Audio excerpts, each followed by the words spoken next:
We're born ready. I'm higher than you guys. I can't go any lower than this. I'm not ready. Okay. We're live, aren't we? We're live. Yes. It's very, very crazy. Okay. Hey, everybody. See the question. 31 people already? What's wrong? Do they have anything to do? No one works anymore. No, they're at work. They're at work. Yeah, they're at work. It's called time theft is what they're doing. Oh, There we go. Let's not. We don't need the employers of the nation to hear that term. Well, hopefully they have their headphones on. You know, they're good. Yeah. We're good. So welcome to It's Just Bodybuilding Live. We would normally record this Monday and give it to you Wednesday, but we're just going to do it all at once today. How's it going, Dusty? Scott, what's the news? Everyone's probably looking forward to our post-Olympia recap where we will give terribly incomplete contest coverage. Stop short, not announce people. We'll probably forget to talk about people that are our good friends and that we really like and would love to help promote, and we're going to skip them completely. And yeah, so let's go, Dusty. What's up? You know, got back from the Olympia. We got to like, share, subscribe too. Yes. Comment, ring the bell. And Kirill, who I just brought his comment up right now, he is going to do timestamps for us. So thank you very much. Kirill. Yes. Yeah. Very grateful for Good that. fucking man. So how do you say his last name? Mladnov? He's actually, we just started working together. I don't know how to say his Mladnov? last name though. I know what he looks like. Yeah. Without his Sounds like a tough name. Front double bicep. Yeah. Bulgarian. No, Carolyn, we did not. I am sick. Nikki is sick. Yeah, everyone's sick except for these two assholes. They're fine. Yeah, so like a bunch of people came back from the Olympia with something going on. I know Clarida was sick. He didn't go to the team dinner Sunday night. Everyone's got like a cold or apparently COVID. So, Carolyn's we'll sick. see. Yes. Yeah. See, that's what I'm saying. She asked, but we did not. Yeah. But it's okay. I just took a shot at Trend, so I should be fine by tomorrow. You'd be good. You'd be good. Oh, that'll kill anything. But that's a what would you call that? A medically recommended shot of Trenbolone. Yeah. I kept it around in my retired days for a moment just like this. Just in case. Oh, got sick. Boom. Take 200 of the A, cough it out. I coughed it out. You know. There you go. There we go. That's right, Max. That's what they say. Well, that's what my dad used to tell me when I would get sick. He'd be like, "Take a shot of Tren and cough it out." It was like an old pioneer. shit. Clears your lungs. They used to do, back in the old days, they'd take a cattle pellet.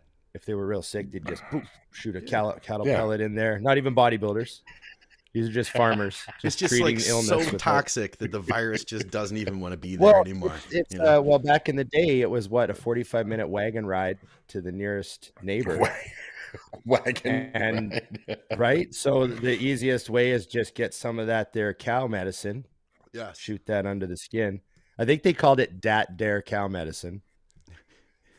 True dat. Yeah, that was a proper term. True dat. Yeah. And they would just kind of cross their fingers and hope for the best. And I mean, a lot of these old timers lived into their 90s, right? Eating bacon and eggs every morning. So what could go wrong? The trend was a big part. Okay. None of that advice, just for legal purposes. None of that was a real story. That was completely made up. I get worried sometimes. We just make stuff up and we assume people are gonna know. Yeah. We could spread a lot of rumors here just by joking around. Then one guy says something to another guy.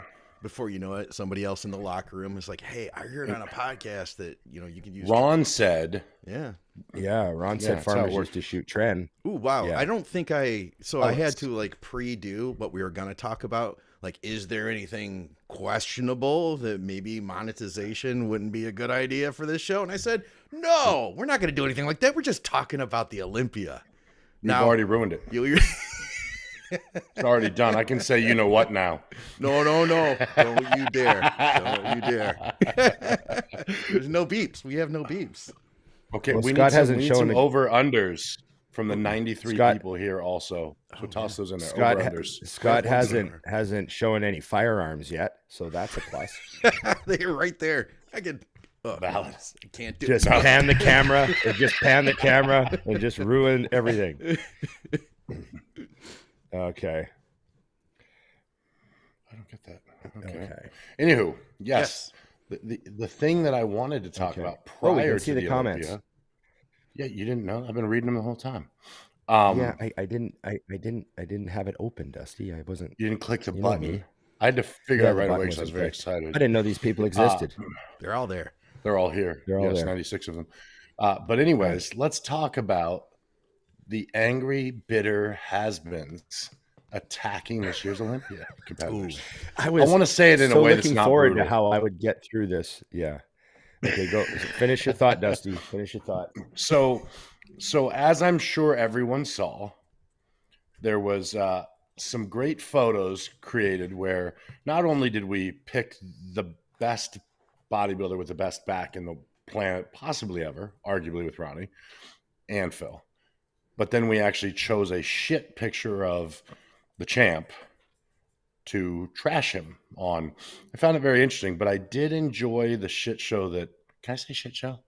You did. The shit show. You better not stop. You better not three stop. Times now. If we can't say shit show, I don't want to be monetized. Yeah. Oh shit! What just happened? They literally left. They literally left me. Seriously, I don't know what happened, guys. We're gonna try to get Ron and Dusty back, but something just totally kicked them off. I'm still with you. Can you guys still hear me? Let me know, and we'll get Ron and Dusty back. I guess this happens sometimes when you go live. That was crazy. Here's Dusty. Did you guys just hang up? Were you like, F this guy? It was just gone. I see you guys both just like vanished on me. And then I'm just standing there like on a stage by myself in front of 100 people. And I'm like, ugh. I thought that maybe YouTube canceled me for saying shit. Yeah, it might have been. It might have been. Because Ron said it also. You're the only one that didn't say it and you didn't get thrown off. I know. So that must be it. That's that. Yeah, but anyways, yeah. So I have just so you know what I'm doing. I got one of these chocolate of the day calendars. Oh yeah, Advent calendar. Yeah. I have one of those for cigars. Just pulling one out. My sweet girlfriend brought one home for me. Nice. So I'm just going to take today's chocolate out and enjoy it while Dusty begins this real negative segment. They hate when we eat on the show. But anyway, so I really enjoyed it. And what was funny was apparently I just put a subtle comment like I always do. And then my text started exploding. And the best was, thank you, exactly. The best was Dante, actually, though, because he responded. He goes, funny coming from a guy who couldn't even qualify for this year's Olympia. And I had to agree. I immediately was like, as shredded and as great as he was, there's no fucking way. He weighed like 11 pounds. It's kind of like, like a 6-year-old having abs. You're like, well, yeah, but you're 27 pounds, so it's not a big deal. Anyways, that's my take on Rich and his answer. And I was going to take it further, but it got handled. Like, I'm shocked he didn't take it down. Yeah. Because other than the old nut huggers from like 1962, everyone else was annihilating him. So, as if his brand didn't have enough problems. The brand he owns like a third of now. But now they have this. Go ahead, Ron. Tell me nice things. You guys took a random shot in there too. Yeah, I know. It was funny because I sort of missed, like, I guess I had a real busy day. I don't know. I missed a lot of this. And then I saw the text message where you were like, oh yeah, just see the, check out this comment or whatever. Yeah. And I went looking and I was like, holy fuck, what's going on? Yeah. When I walked into that post, it was already like, it was like 350 comments deep by the time I walked into it. So I sort of sat there and like sort of got the gist of what was happening. I put it together, and what's the point of doing that? Like, it's so easy to shoot that down and so easy to argue against it. And how can you compare? Like, no, everyone knows not to do that. You don't take a professionally shot photo of the guy with the very best, most striated lats ever, and then put it against like an iPhone screenshot that's been zoomed in with terrible stage lighting, because like, let's face it, I don't need to see the ocean. Like, why were you showing me the ocean all night? Like, I don't need to see the ocean. By that. I don't need everything to be highlighted in the Miami Dolphins colors. Like, the orange Olympia O and the fucking bright aqua ocean just splashing out all over the stage for the entire show was like brutal. And anyways, aside from that, it like almost more than in person, it ruins pictures. It's really weird. Anyways, whatever. And who cares? Like, okay, Dorian's quads weren't the most separated or striated of all time. He didn't have the crazy striated quads. He had big, full, hard granite quads, right? So you could take a picture of say who had the most zippered quad ever, like Jay Cutler, and you could say, oh, look how much Jay blows Dorian away. And it's like, in one thing, can't do that. You're picking the guy's best body part, and it's just none of it makes sense. And it would only bring like, why would you not expect that to have like 400 terrible comments on it? True. I sent to Scott a great photo that started this whole thing for me. I was gonna have him throw it up real quick because this is what Jamie posted yesterday, which was fantastic. Yeah, like, show these photos. Yeah, that's nice. I like to collect your pension and fuck off. F off. Sorry, Scott. I think we can swear after, like, you just don't want to do it in the intro. That's the thing. Okay, cool. And we can't use the C word, I think. I think that got us in trouble. Because we did it right in the first minute. Well, so that was the whole thing. So I didn't actually realize that this even took place until I read Jamie's post that you guys are looking at now. And so, of course, I went and read the comments and I found out where it was. And I was like, this is unbelievable. Not to mention, Hany was as nasty as I've seen someone in a long time. That just looks wild. I mean, he was bonkers. Like, the other guys look great, and he looked drastically harder than them. What does that tell you? Oh, shit. Guess who's with us? Who's with us? Miss Physique Olympia. Oh, Miss Physique Olympia. First time. She says, that was in fantastic. the plane, but can't miss your guys' podcast live. Shout out to amazing. You, Talia. And congrats. That was amazing. Well deserved. I messaged her while she was on stage. I messaged her. I was like, kidding. Congratulations. Yeah. I'm sure I'm sure her phone just blew up, but yeah. I messaged her and just let her know, like, that was really awesome because I know she watches the show and just to see her win that, I was like, man, like, that's just crazy, Right. So really I've been waiting to see her. her get this for a long time, and she was so close on so many occasions. Mm-hmm. So I was pumped. Like, that was, to me, I know we're doing a lot of negative. We got to talk about the negative stuff, but there's a lot of positive stuff this weekend too. And that was, to me, amazing. I had a picture around here somewhere. I'll show you guys. Yeah. Oh yeah, here it is. Hold on. Let me see if I can just drag this in. Boom. There we go. This is from the I saw that. Before. That was really cool. When her people that she was with took that. It looks like I'm about to bite her in the head, doesn't it? Like, no, it looks like you're laughing. It looks like you just take a big like chunk out of her forehead. Like, only you went there. Moments before he bit her head. Yes. That's freaking classic. She's unaware of the predatorial strike about to happen. Yes. Yeah, that's great that she's watching, and I hope she's enjoying her flight home. Watching on the plane. Just imagine if someone. How about that? Imagine if someone went, oh, there, she's actually getting, so her stream is working. Yeah. Imagine someone tells you, Dusty, you're 16 years old, Dusty, and someone says, yeah, in the future, there'll be people flying around in airplanes watching you talk to your computer. Miss Olympia, including Miss Olympia. You know what I'm saying? Including Miss Olympia. Yeah. There's a lot of things I can think about like that, though. Like people walking around and talking on their phone, like, verbally with a sound on when I'm listening to talk to your son. I'm like, what? Yeah. Right. There's headphones for that, but whatever. Teach their own, I guess. So I guess that he didn't expect that, Gaspari. He didn't expect that type of, I guess, retribution. Yeah, but how would you not? Like, I'm just saying there's a little bit of obliviousness there. Like, some of these people that put up posts and then they just get like roasted hardcore. I just think like, what did you like? You gotta like, I don't know. Some people, maybe I'm just too cautious. Yeah, and then how did you see that playing out? And then also Barry DeMay. Barry DeMay put up some posts I saw, and some people were just lighting into him about the same thing. Yeah, and it was just like, why would you do that? Like, it's just, and also too, it's like, I know it gets hard to compare the numbers, like, with baseball, we always say, oh, the rules have changed and the fields are different and the ball and that, so like, are the numbers all comparable? Like all those things. Or like in hockey, the goalies are like way more pads now. There's hardly any net to shoot at. Back in the day, they had a fucking like tiny glove and just a fucking mask and like hardly any other pads. And, so it's the game's changed. Like, that's just how it works. Like, it all changes and you just have to, you just have evolves. to like fucking, it evolves, man. Like, Yeah. no one's going to stand still for you.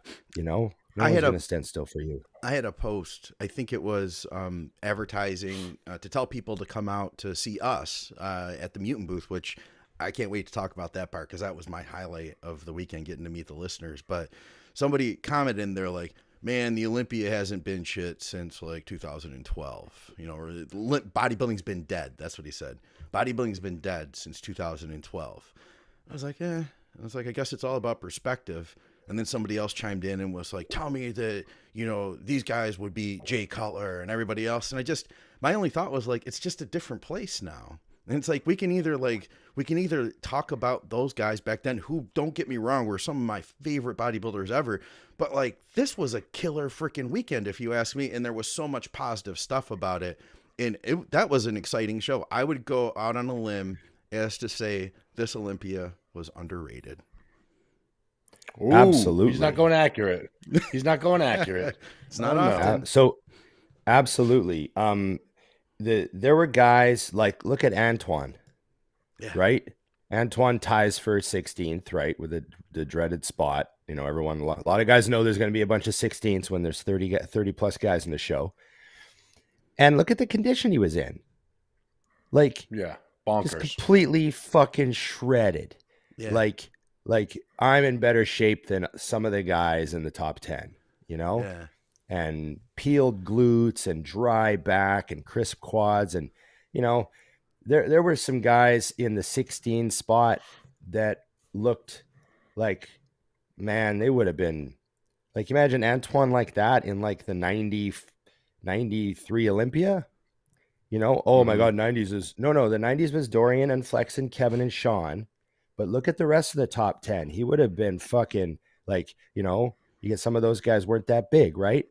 And he would have been like crazy back then. People would have seen him and gone, what the fuck? So yeah, it was a good show. There were a bunch of great guys that didn't place because they just got overshadowed with size or whatever. But their physiques were awesome and they were in fucking fantastic condition.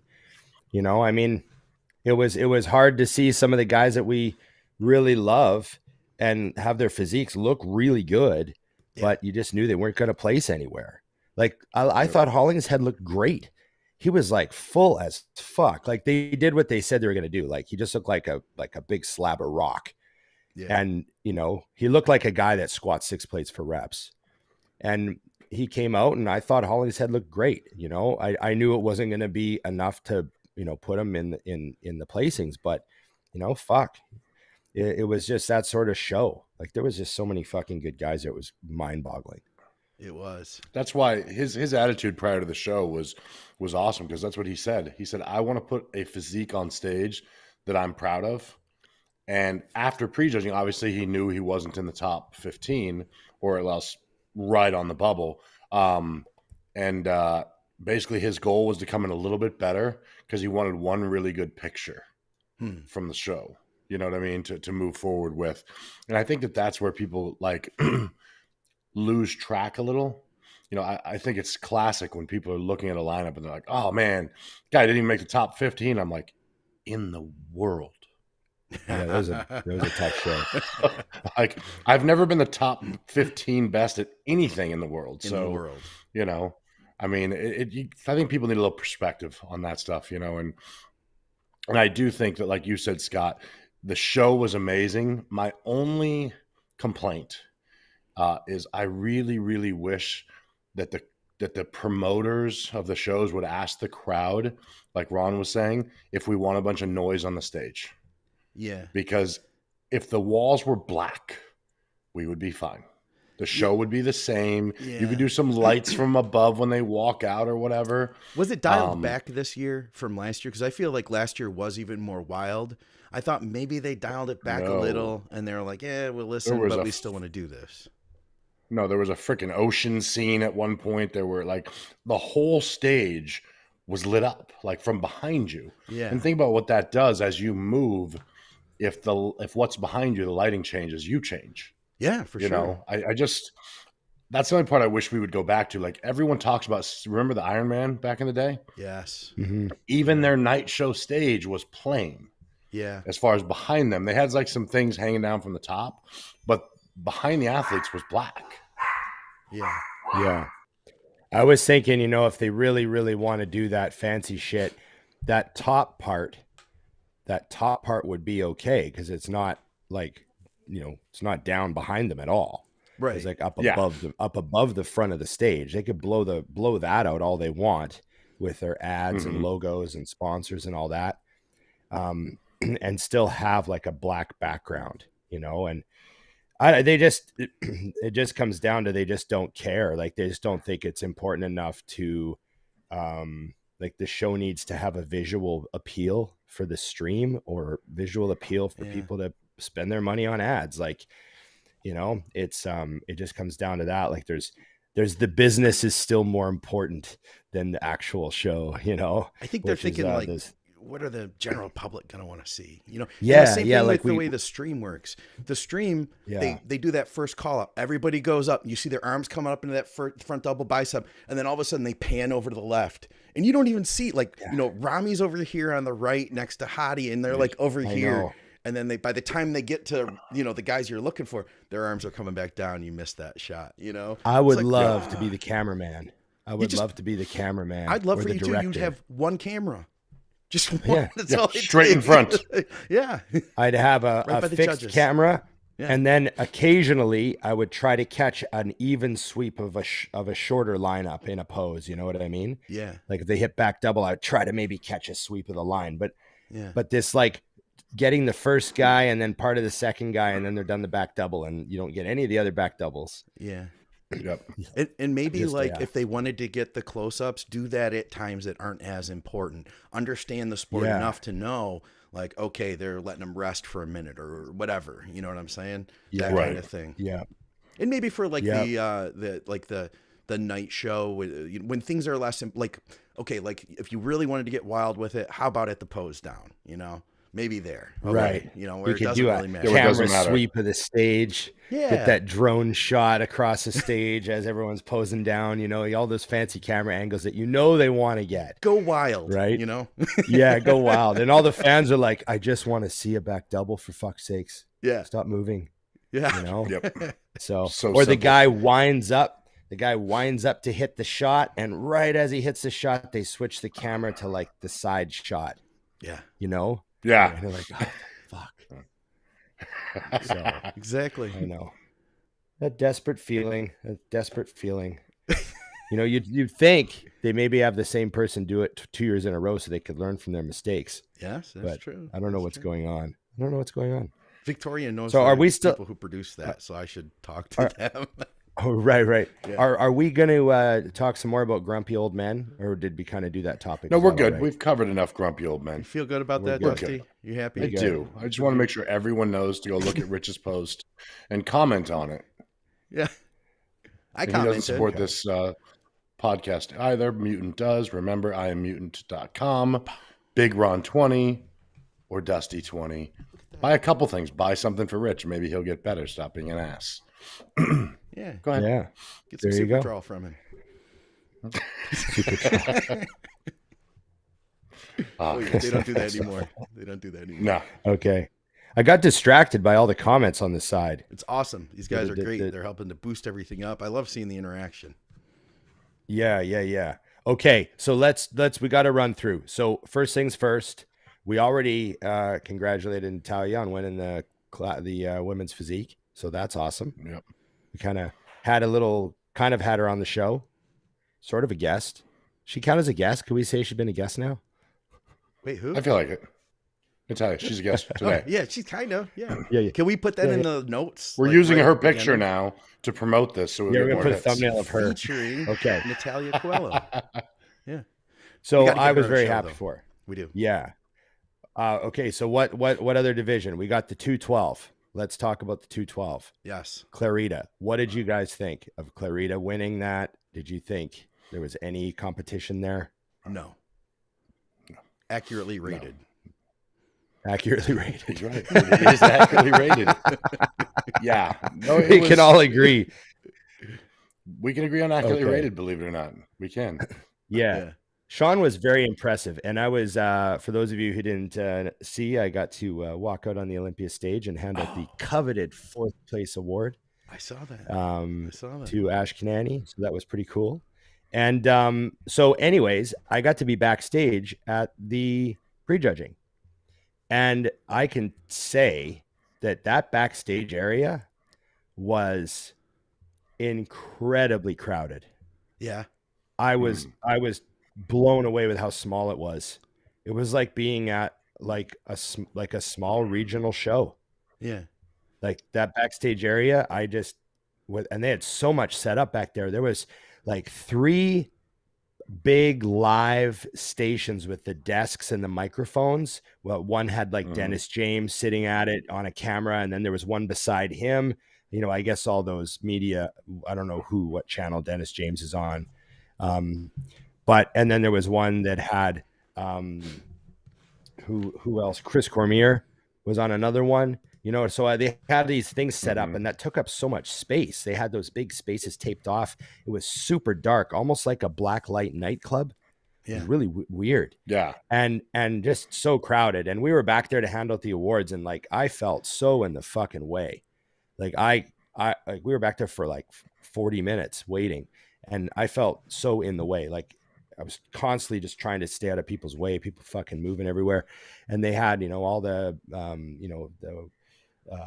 figure girls and just, or wellness or whatever the fuck was back there. I saw these people getting ready, and the 212 guys and all the open guys were showing up and like trying to find a space to sit down, and it was chaos. Yeah. And through it all, the point of my story is that being backstage, I got to see Clarida up close.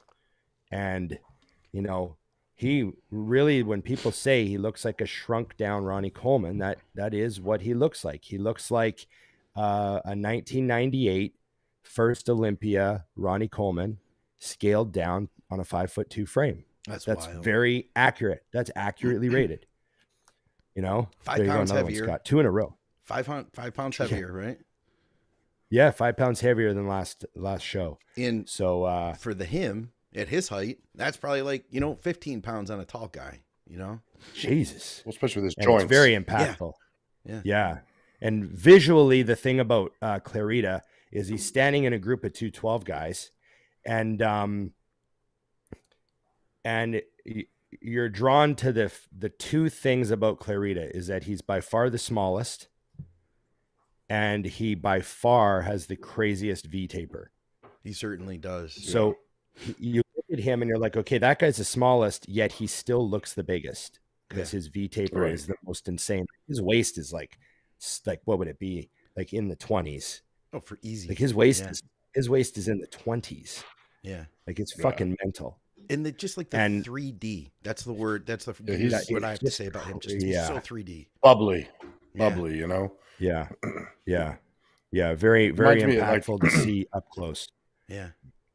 You know, Flex Wheeler had like the bubble chest and the bubble abs. Like everything literally looked like, you know, a lot of stuff about him looks like Flex Wheeler too. The way his quads sit sometimes reminds me of Flex Wheeler, and some of his shots, his ab shot. There's a bunch of stuff about him. It's like a combination of 98 Ronnie and Flex Wheeler, which is like mind blowing. Just like pick 2 names. You know, like, can I look like Ronnie and Flex Wheeler? Yeah, exactly. Yeah. A dream right there. Yeah, he looks bonkers. So, but a great class. And the guy that got second, what was the guy's name that got second in the 212? I don't know who that was because we don't actually remember other people's names. Remember? Yeah, come on. Yeah, why did you set? He set us up for that, Dusty. He wanted to make us look dumb. But I think he Why did he intentionally go wanted to there? make us look dumb. I know. Yes, he did. It's all on purpose. No. I had it all. What I had a picture of him saved because I was going to bring it up. I should have probably prepared and just like typed Yeah, in. Angel Calderon. Yes, that's what it was. Yeah, I knew it was Angel Calderon. He had the kind of the mohawk. He looked real good, and Kamal was crazy. And then if there was Ash anybody, Kanani. I would have preferred it over. Like if it wasn't Sean, I wanted Sean to win. But if it was going to be anybody else, to me it would have been Kamal. I have a special place in my heart for that guy. He's over 50 now, and he's still competing. 52. Yeah, at that level, 52. Ridiculous, you know. And he's just such a still humble guy. I really like him. Yeah, and also Kamal has he has what I call the Aceto family thing going on, where he goes out of his way to say hello to me every time he sees me because Chris introduced me to him. Oh, okay. I know that's why. You know, like he can't say hi to everybody. I'm sure he knows fucking thousands of people, but him and Chris they have a relationship where if Chris introduces him to somebody, it seems like Kamal, like, it kind of goes that extra mile to like, oh, well, that guy's like, you know, he's on the list. He's in the group. You know? Yeah. Whoops. Sorry, so, Dusty. What are you doing? So I always feel Just like me whenever on an island by myself, Braun's Yeah. gone. We don't want to see him. I messed it all up. Now Scott's Like, in the middle. I What's messed he it all up. doing? Kamal was walking off stage. Kamal like comes off stage and shakes my hand. He's like, "Oh, hey, how's it going?" Yeah. Like right after he gets off stage, you know, he You're just kidding. like, I don't know if he was disappointed or not, but it was just kind of funny. And I thought, oh, that's because Aceto introduced me to him. I just knew it. I just got the feeling. So yeah, he's a great guy. Fair. Great guy. Yeah. You know what I mean? No, Dusty, right? You know exactly what I'm talking about. Oh yeah. No, there's a lot of that, I everything think, with this in grabbing the this.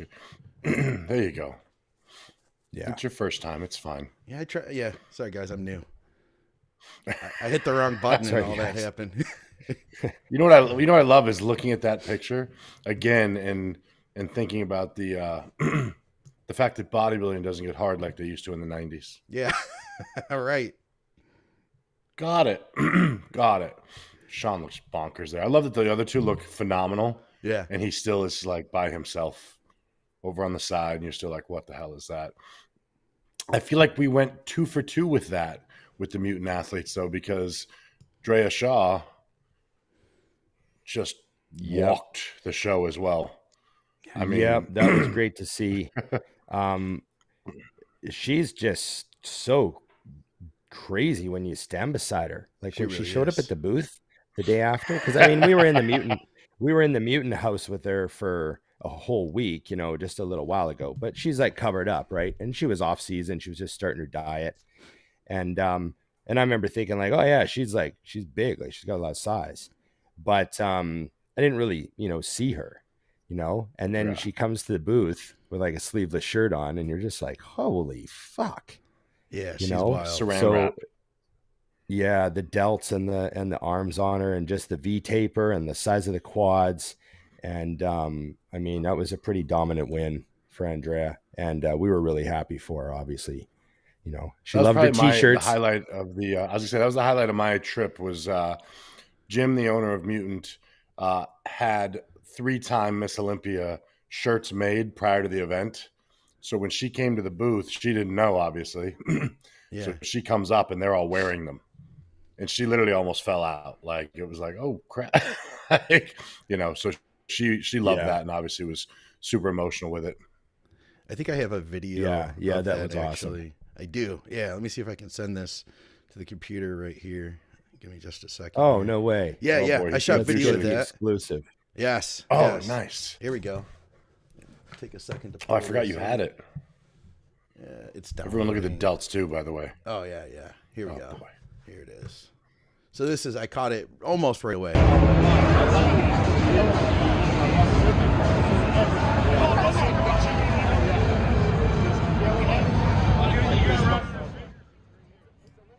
So everybody gathered around her, and she just started crying instantly. It was pretty cool to see that. Yeah, she was awesome. There's Dusty chatting away. Yeah. As always. And then I had one other one, too. Check this out. This is another... Look at the shoulders. Look at the shoulders. Yeah. Jesus. Here's another great moment. Check What is this out. that? This is when Sean shows up.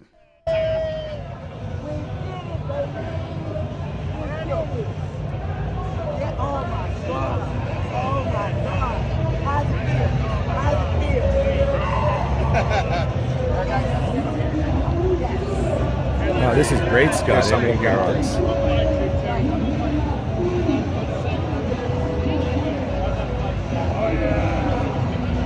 Everybody filming. I have the video there. I have Do you? a few pictures, yeah.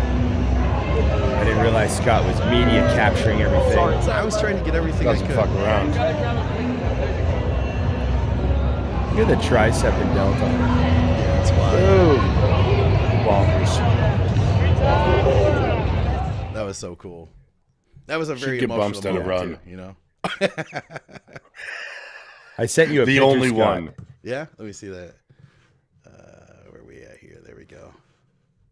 Oh, dude, why didn't I think of getting a picture like this? Yeah, That's throw this incredible, up. man. Yeah. Hell yeah, that's You a great bet. one, man. Yeah, we were pretty proud of him. And Sean goes, "Where's my shirt?"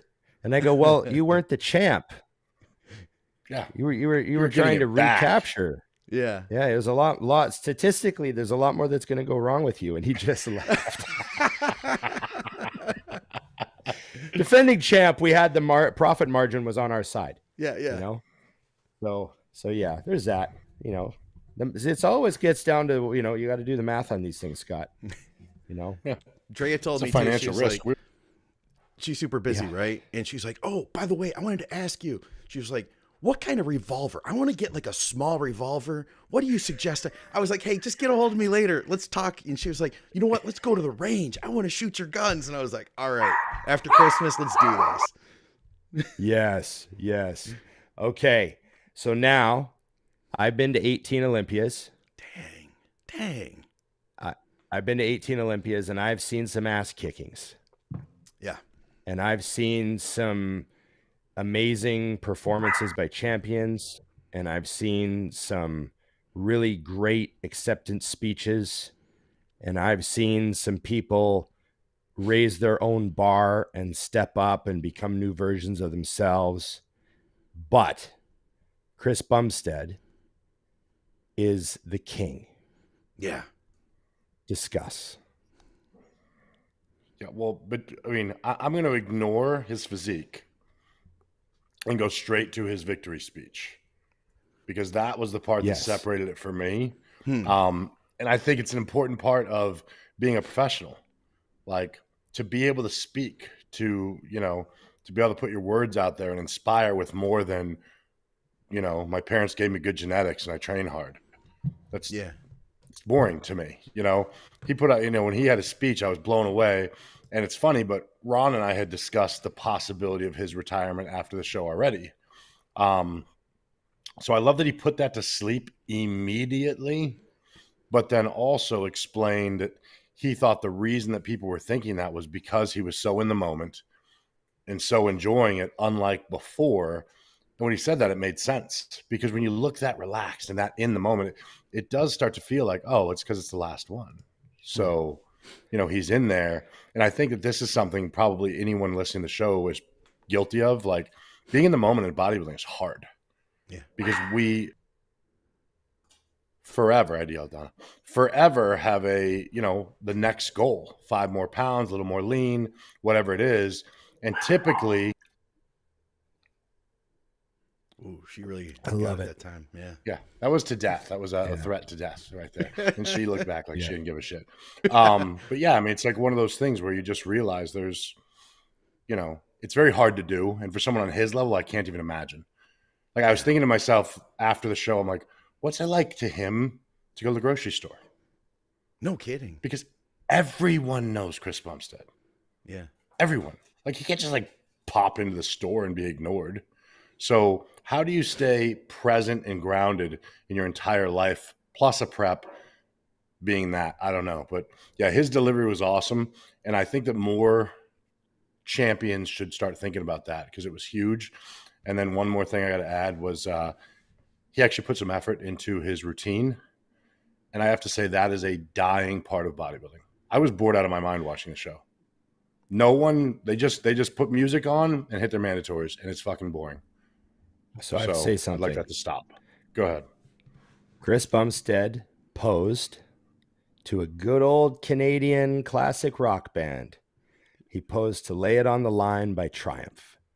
I didn't realize they were Canadian. And yeah, classic Canadian rock band. Yeah. And a lot of people probably didn't even know that song, right?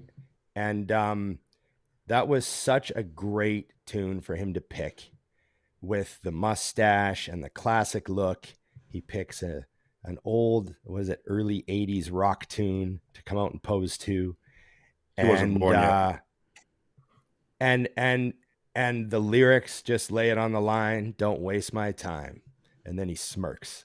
Like he had the routine right down to like all the little fine, and it's not even like stuff that he would even need to practice. That's just him, he comes out and he delivers this posing routine. It wasn't edited. There's not a bunch of cuts and fancy music and all that. He just lets the song play and just nails all the poses in a great way and presents his physique. And you've also got a weird sense with Chris, and maybe it's just because I'm such a fan of him, but he's like literally connecting with the audience. He really was, wasn't he? Like a band would, or a musical performer, or it was really great. Like he's just the next level in so many ways, and everyone loves him. And you know what else is funny? We've watched every champion, these dynasty champions that win multiple Olympias. We all watch their hater wagons just grow as their wins accumulate, right? Right. And True. Chris just doesn't have that. Yeah. And it's because he's so obviously humble in how he sees his position in life, and he leads with so much gratitude all the time that it's just something that people, it just cuts through to so many more people, and I just find it interesting. He's the most positive role model I think the sport has ever seen. Ever. And I use the word sport when I don't even think it's a sport, but whatever. He's not the a industry. Ron. Separate topic. Yeah. Let's do that. That'll be next episode. So anyways, I just wanted to make a point to like bring him up in that way, because people who weren't there or haven't, I remember when he was a junior at the Canadas, getting second to Regan. And to just see that happen is just, it's crazy. What did you think, Scott?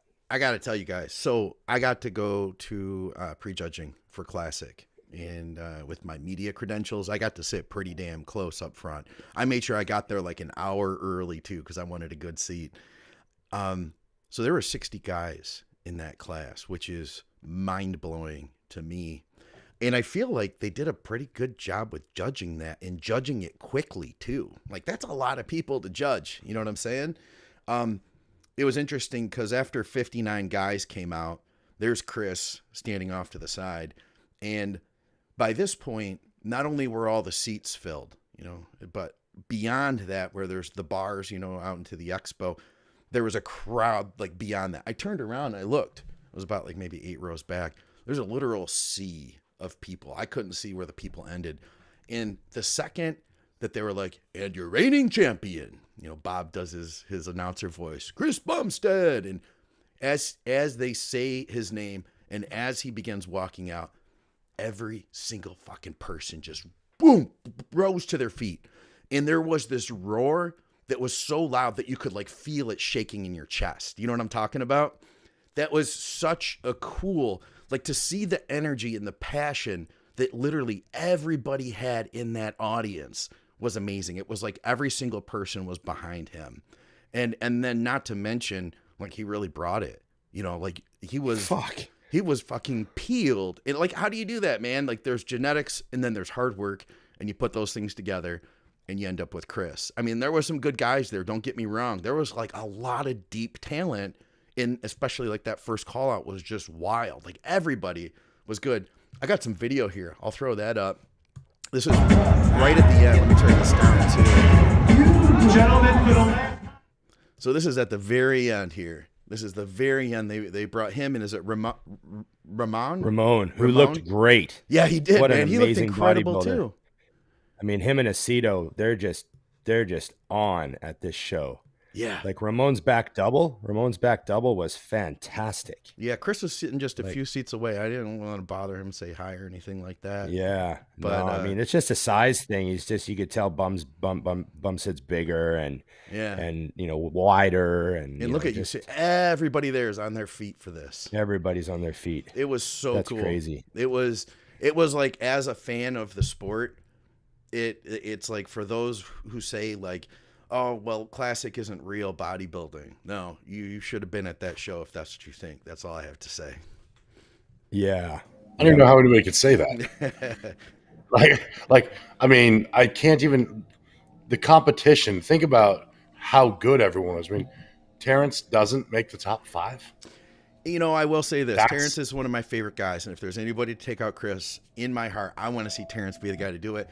He didn't bring his best. I don't know what went wrong. I haven't heard him talk about it, but he needed to be sharper. I think. For sure. About it. But I think that was the reason. Without that condition, he's just a small guy. That's what I mean, though. By the depth of this class, though, his genetics and his shape and his presentation are so good. And remember, when we say he didn't bring it, it means he was a little off. Right. Yeah. Like level. The next day. The next day he could have brought it. Right. Yeah, so it's like you don't really know what happened, but the main thing with the guy Terrence's size, as it is with any small guy, when their frame is relatively smaller than everyone else, is they have to out condition everybody. Yeah. And if you show up in great condition and you're the smallest guy, that's just not enough. And that's all that happened. He still looked, he came out on stage and I was like, oh fuck, he looks pretty good. Yeah. But it just wasn't like that condition that he has to be in for them to put him next to Chris. Like, like last year, he was bonkers last year. So it's hard to, and he won hard the game, man. He won the Arnold. So it's like, you're looking at one of the best guys in the world. And I agree. It wasn't like, oh, he needed to diet for 5 more weeks. It was like, oh, maybe something went a little bit off with the peak. Maybe he was stressed. Maybe something, who knows? Yeah. Maybe they just had him on his feet for too long. Someone just commented that he's actually building up a business right now and said he was pretty stressed with that during the prep. I don't know if that's true. But, okay. Boom. Well, there you go. So anyone who's done a show and owned businesses, as someone who's done it, been there. Yeah. And when you're as good as Terrence, being a little off shows, the level of the show. But yeah, it just makes me laugh that someone, I find suggested changes for me, all men's everything Saturday morning and night, all women's everything Friday morning and night, call it a day. I don't understand why they're doing this. We got all these articles going up and these things about terrible shit with bodybuilding, but we're literally leaving guys to stay peeled 2 days in a row. Plus, I don't mean to be an ass, but I don't want to see some of the other classes that I'm forced to see when I go to the finals for men. Okay, fair enough. So it's like, and in reverse, I mean, after bikini announced the winner, a lot of people left. Bikini fans are like, cool, I'm out of here. Because they don't give a shit. So I feel like that's something they should think about. Like, why? I feel like there's a lot of the bikini audience that is what I call bikini obligated. And they're like, they're there because they're like directly related to one of the competitors. And as soon as that person's done, they're like, hey, let's go. So that's what I agree with you though, Dusty. That format was rough. Chris's post was just Chris Aceto, his post for where Friday, he's sleeping. it was amazing. Oh yeah. I do want to give the classic just a 30-second sweep here. We mentioned Ramon looking good. You saw the video. Urs was third. Mm-hmm. He looked great. Awesome. Breon looked really good in fourth. I actually thought Breon might be third. I had him better. Yeah, me too. Yeah. And then Mike Summerfield, that Mike Badass guy. He's got a great physique, man. Yeah. And it was good to see him in person. Having said that, those guys were great. And it was just a mile to Chris. A mile.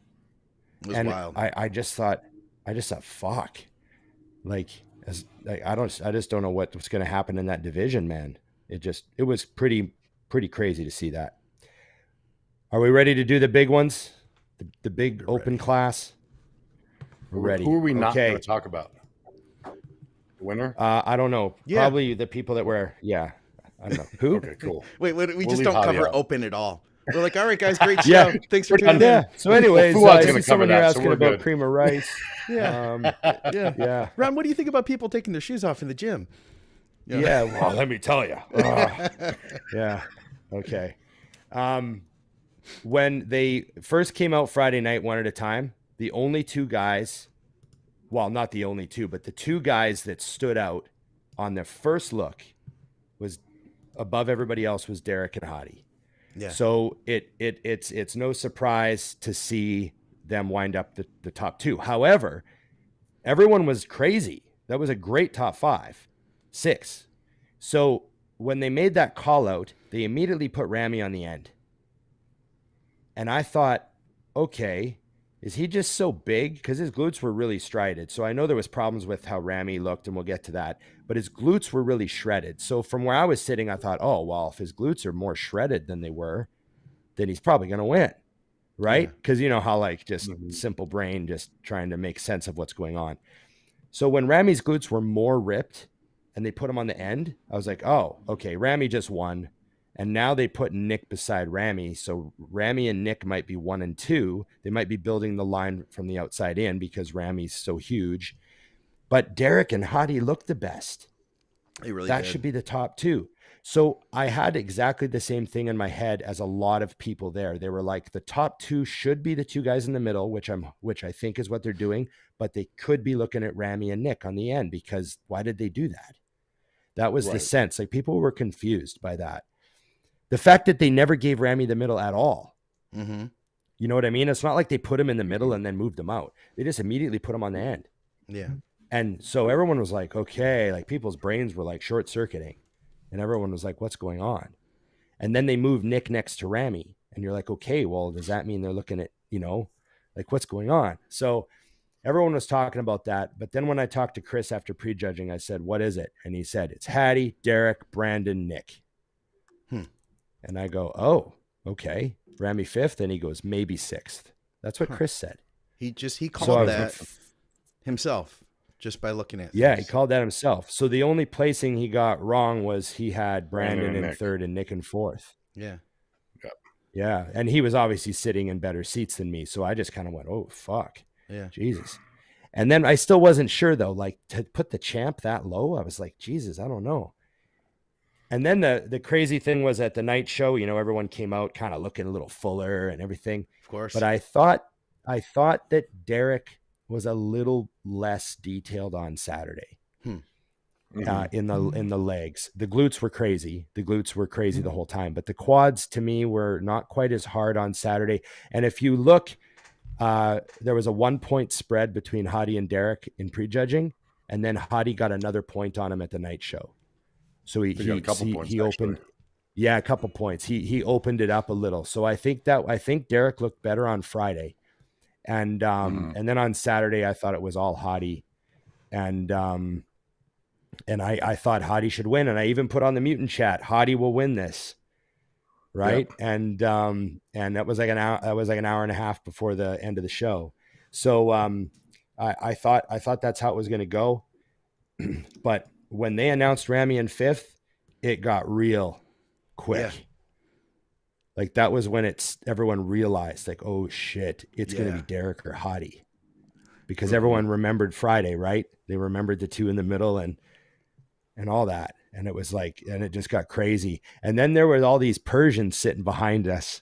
Okay. And when they announced Ramy in 5th, everyone then knew it was going to be Derek or Hany probably, right? Yeah. So everyone started getting a little bit excited, and this whole row of Persians behind me just started screaming. It was funny. Then they were like so excited, and then you could hear other people screaming in Persian all over. It was Hany had a lot of fans there, man. That's badass. And, yeah, it was pretty badass. But yeah, as they clicked down the placings, I just thought, holy shit, it's going to happen. It's crazy because there were so many people that I talked to, even like before we left. But then once I got to the Olympia too, like, you know, we got there Wednesday, and everybody I talked to was, there was a lot of people that said like, oh yeah, I'd love to see Hany, but they're not going to let him. They're not going to let him. He's not a good representation. Doesn't speak English. It's not going to happen. And I thought to myself, yeah, you're probably right. It's based off of like being Which a good representative. Yeah. Right. Based off of being a good rep, maybe they won't. But then, so I'm watching the live stream and they're doing interviews. And here's what I noticed. I started asking myself, could they fucking let Hany do this? Because they interviewed yours, the German guy from Classic, and it was Tamer backstage, so he knows what's going on, and he says, and do us a favor, talk to your people in Germany that are watching now in your home language. Talk to them, tell them how you feel. And I was like, interesting, okay. And that happened another time too. And I'm like, okay, I think they're trying to create this like we're a multicultural community here where bodybuilding happens all over the globe. It's not just spoken in English. And I kind of feel like he was taken back because his response was like, well, I really have a lot of fans everywhere around the world, but okay, I guess, and like, it wasn't something he was like, yes, I wanted to speak German now. He's like, but okay, I guess if you ask me to, I'll do it. So I was like, okay. He's like, well, everyone else speaks English. Yeah. Everyone I know in Germany speaks English. Right. Yeah. So but at that moment I was like, oh, I wonder if that's going to happen here, That's funny that you noticed that. Just those little things that we kind of see and wonder. Yeah, right. It could have been. But nothing, it's a smart move. Yeah. Yeah. It's actually a smart move. But I want to. So Hany could have been. I don't know. He could have been a little harder in the actual back. Because Derek's back, I think, was a little harder than Hany's. But it was trivial. Nowhere else, though. And yeah, it was trivial. And then Hany's muscle density was superior. So Hany's quads were harder and grainier, and his pecs were harder and grainier. Lats were lower. And his lats were lower and fuller. So there were these things. It was like Derek did have a slight edge in that area, and Derek's glutes are crazy shredded. They're like very Flex's. impressive. Yeah, they're like Flex Lewis's glutes. Derek's front double bicep might be one of the greatest front doubles ever with that shape. It's fucking bonkers, as Dusty would put it. And I thought he was the only guy that had a better front double than Hany, because Hany's front double's fucking deadly. Yeah, like sick, And so also note, both those guys come from the 212. Right. That's where we're at. These guys that have crammed an immense amount of muscles on their frames and pushed themselves down, suffering for condition. And they know what it takes to be in that sort of condition. And they know what it's like to have crazy shredded glutes, and they know what it takes. And these are now the top two guys in the world. So I find that interesting as well. And Nick's mom came by the booth. Nick's mom and dad came by. Holy shit. Boom away. We're resuming. No way. That's we resumed. Awesome. We were able to pick back We're back. up. All right. So listen. People didn't bail. Nick's mom and dad were walking up to the booth, and you're like looking around. Yeah. And then all of a sudden it went. Yeah. And then I realized they came like to talk to me. She's like, I watch your podcast. Like, she was letting me know, like, yeah, you got to talk about Nick a little more. You give Nick a little more credit. And it just made me laugh. I thought, well, if they're watching the podcast, then we definitely got to say something about Nick. Of course. Obviously, huge move up to third place for Nick. What did you guys think of him? I'm just happy that he and Derek made me look smart. Yeah, they both by coming in and wrecking the whole thing as promised. I wasn't shocked because of the pictures. Remember we talked about last episode? I was like, if he can look like that, he'll win. You know what I mean? Yeah. And I don't know I don't know if he did or did not, because he looked phenomenal. You know what I mean? I'll tell you, the best part for Nick to me was he is the most popular bodybuilder in the world right now. He really is. I mean, when he came out, the crowd went nuts. And I guarantee you he won that, People's Champ Award by 80%. Like, it literally was nuts. I mean, I saw other competitors' mothers voting for him for that. It was right there logging on right next to me. So yeah, I mean the fans love him, and it could really. I mean, anybody who thinks it couldn't happen at some point is nuts. Yeah. Just bonkers. And he is a bodybuilder to the highest degree of the word. It is what he does every single day. I'm sure he woke up the morning after the Olympia and was like, all right, back to work. Like, yeah, no slowdown at all. I mean, he is definitely a professional. So I'm excited to see what he does. I would like to selfishly see him go win some Arnolds too, because he's good enough that I think he could peak twice. And I know some people would say that's crazy, but why not? Guys have done it, and I think if anyone can, it's him. So we'll see. Yeah, Nick was crazy, man. He was crazy off the hook, humongous, and obviously shredded. He could, I think, like when you're looking at the back double biceps, all of those top 3 guys are crazy, right? Absolutely. And I think that where Derek, moves ahead of Nick clearly is just in the condition and the glutes and stuff in the back double, because Nick's glutes are shredded, but Derek's are crazy, ridiculous Flex Lewis shredded. So it sometimes it's like we talk about illusion of conditioning. Their body fats are actually the same. Yeah. But you perceive the one guy as being like, oh, tighter from the back. Because he has like genetically deep cut glutes or whatever is going on. It's just how people are. That was going to be my question to you guys, was like, what could Nick he was do shredded. better? Yeah, Nick was shredded, but he'll I mean, his muscle's just crazy. So I mean, is it going to get deeper? Yes. So I mean, all that stuff's gonna. Yeah, man. There's still so much. There's so many crazy factors with him.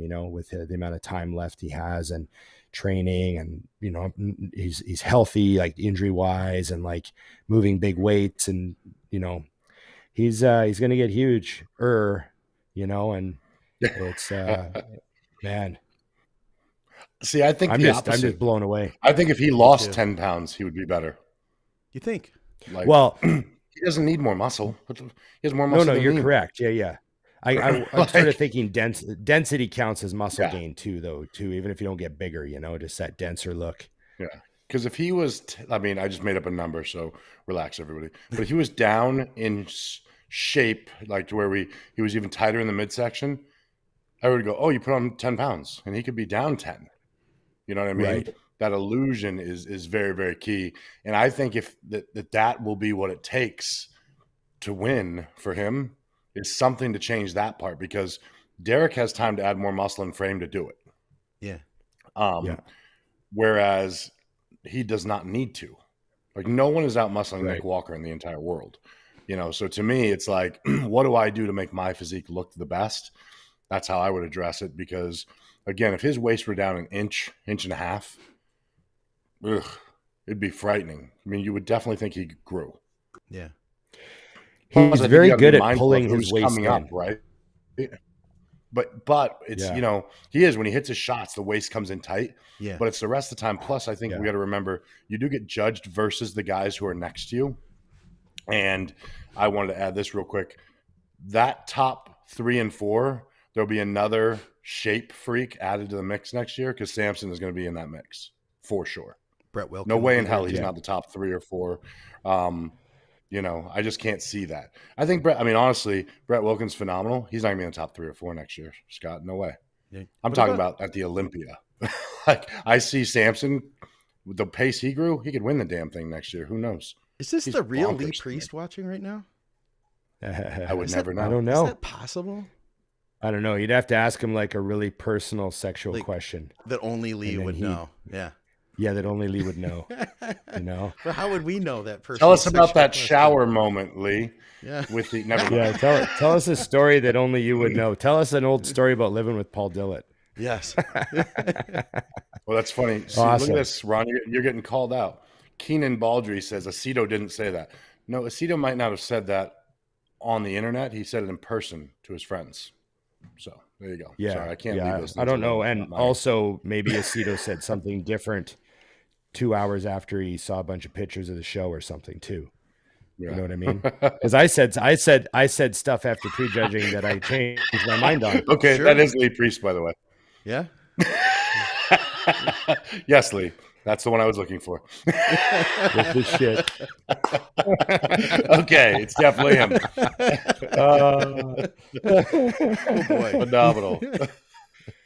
Oh man. So okay, Samson looked absolutely awesome.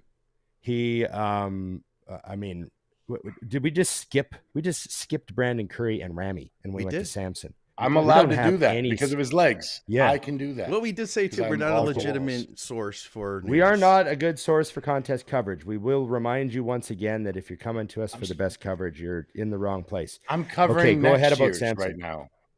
I'm covering Yes. next Oh, year's. oh That's all yeah. I'm saying. Okay. There you See go. that? We're the first one to talk about next year's, all that is. No, I just could not. I mean, I saw some pictures that he posted today standing next to Hany and who was he standing? It was Hany and can't remember, but his legs were dwarfing theirs. I'm like, oh, it was Yeah. Nick and Hany. And I'm like, you can't dwarf Nick Walker's legs. It's impossible. Like, see, called. That's it. I really do think he's going to be bonkers next year. So we'll see what if he makes me look really good. But the changes he made in the last, what was it, 8 months, aren't even human for someone at that level. Yeah. So at the Arnold, I remember seeing Samson at the Arnold and being like, Mhm. oh yeah, he's got a lot of potential. Yeah. But I didn't see what I saw at the O. Like when he comes out at the O, it's Oh, like, no. damn, like fuck. You know, what's the weight difference? Did he say? Is it I have like no something idea. like nothing, or is it like 5 pounds or something silly, but it's just crazy on him? Maybe somebody knows in the comments. Maybe somebody. I bet Yeah. somebody's following. Somebody knows. I will say Yeah. about Brandon. I think that my guess is because you guys saw him. You said he was the biggest you'd ever seen him. And Yeah. he was big. I bet that this whole year his game plan has been that he needed to beat Ramy, and he was trying to put on as much size as he could. I just would have liked to have seen him. And I remember when we had him on, we were asking him, like, what was your favorite look? We compared when he won the Olympia versus when he won the Arnold. And when he won the Olympia, he was bigger and fuller. He was like, I really like that big, full look. I like the way it feels. I like the way it looks. Versus I was a big fan of that, like, real sharp, shredded look that he had. You know, Right. shredded as he had, really probably the leanest he had been. And I feel like he probably really tried to push for that fullness. Because you know what it's like? It's like we can only be our best selves, but we can't help but think about, like, he had probably been thinking about Ramy all year long. What do I have to do to beat him? And part of that would probably be try to match him as much as he could on size, you know? Right. Yeah. I agree. So this guy I here, sent you a- he said Samson Go was 280 at the Arnold and 294 at the O. Dang. I just sent you those pictures, Scott, Yeah. of that. So that the Arnold and the O front double right next to each other that he posted. All right. Oh, holy shit. Yeah, that's wild. It's 2 different people. Look at those lats. Look, Look at the. it looks Yeah. like Ridiculous. years of improvement in months. Yeah, no kidding.